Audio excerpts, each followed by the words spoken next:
Super singer செம்மையா போயிட்டு இருந்துச்சு. நீங்க பார்த்திருப்பீங்க. இந்த வாட்டி மிஸ்கின் அவர்கள் சீசனுக்கு வந்தனாலோ என்னவோ நெறைய வைபா, நெறைய ஃபன்னா இருந்துச்சு. அது விமர்சனமாவும் கொண்டு வந்திருக்கு. ஒரு ஜட்ஜா இருந்துட்டு இவருக்கு ஏத்த முடிவா எடுத்துட்டு இருக்காரு. டாமினேட்டிங்கா இருக்காரு. லூசு மாரி பண்றாரு. முக்கியமா கையில வச்சிருக்க வாட்செல்லாம் என் மகன் குடுத்தது, மக குடுத்ததுன்னு யாருக்காவது கழட்டி மாட்டி விட்டுறாரு. என்னதான்டா சொல்ல வரீங்கன்னு போயிட்டு இருக்கு. ஆனா இதனுடைய கிராண்ட் ஃபினாலேல பார்த்தீங்கன்னா, எப்படியோ ஒரு வழியா நிக்கில் ஜெயிச்சிட்டாருங்க. சரண்ராஜ் வந்துட்டு ரொம்ப கஷ்டப்பட்டு ஏதோ ஒரு சூழ்நிலையில வந்துட்டாரு. நெறைய பேர் என்ன சொல்றாங்கன்னா, இவர் வந்துட்டு மிஷ்கினால தான் வந்தாருன்ற மாரி பேசிட்டு இருக்காங்க. இன்னும் சிலர், இந்த பையன பொறுத்தவரைக்கும் இவன்கிட்ட டேலண்ட் இருக்கு. பழைய பாட்டு பாடி எப்படியோ வந்துட்டான். ஒண்ணும் பிரச்சனை இல்லன்னு சொல்றாங்க. இன்னும் ஒரு சில ரசிகர்களுக்கு, எப்படியாவது சரண்ராஜ் வந்துட்டு டைட்டில் அடிக்கணும்னு ஆசை இருந்திருக்குமோ என்னமோ!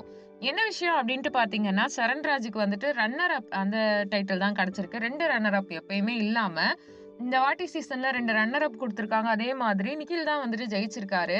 ஸோ சரண்ராஜ் தரப்புலருந்து என்ன சொல்லியிருக்காங்கன்னா, நான் ரொம்ப ஆசைப்பட்டேன். நான் ஜெயிக்கணும்னு எல்லாரும் நெனச்சீங்கன்னு புரியுது. நிக்கில் ஜெயிச்சதுல சந்தோஷம் தான். நான் ஏதோ ஒரு மூலையில பழைய பாட்டுலாம் பாடிட்டு அப்படியே நான் இருந்திருப்பேன். ஆனா எனக்கு வாய்ப்பு கிடைச்சிருக்கு. அந்த வாய்ப்ப நான் வந்து இந்த மேடையில பயன்படுத்தியிருக்கேன். என்ன எல்லாரும் பார்க்குறீங்க. இது எல்லாமே வந்துட்டு விஜய் டிவி குடுத்த ஒரு நல்ல விஷயம். உங்களோட அன்பு தான். ஆனா, எந்த சூழ்நிலையிலயும் வந்துட்டு எனக்கு டைட்டில் கிடைக்காததுக்கு யாரும் காரணம் இல்ல. நான் என்னால முடிஞ்ச முயற்சிய குடுத்தேன்.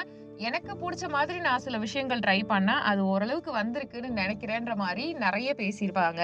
அது மட்டும் இல்லாம, இந்த டைட்டில் வின்னர் பஞ்சாயத்து இருக்கு இல்லையா? அது நெறையவே போயிட்டு இருந்துச்சு. டைட்டில் வின்னரா யார் ஆகப் போறாங்க? யார் ஆக மாட்டாங்கன்ற எல்லா கேள்விகளும் மக்கள் மத்தியில வந்துகிட்டே தான் இருந்துச்சு. இந்த கேள்விக்கான பதில் அப்படின்றது சாதாரணமானது கிடையாது. ஏன்னா நெறைய பேர் எதிர்பார்த்தது, நெறைய பேர் எதிர்பார்க்காததுன்ற மாதிரி 2 விதங்கள்ல பிரிக்கலாம். சோ நிக்கில் அவர்களுக்கு டைட்டில் கிடைக்குமா? என்ன போயிட்டு இருக்கு? இதெல்லாம் பத்தி தொடர்ந்து தெரிஞ்சுக்கலாம். நீங்க நம்ம சேனல லைக் பண்ணுங்க, ஷேர் பண்ணுங்க, சப்ஸ்கிரைப் பண்ணுங்க, பெல் ஐகான கிளிக் பண்ணி வச்சுக்கோங்க.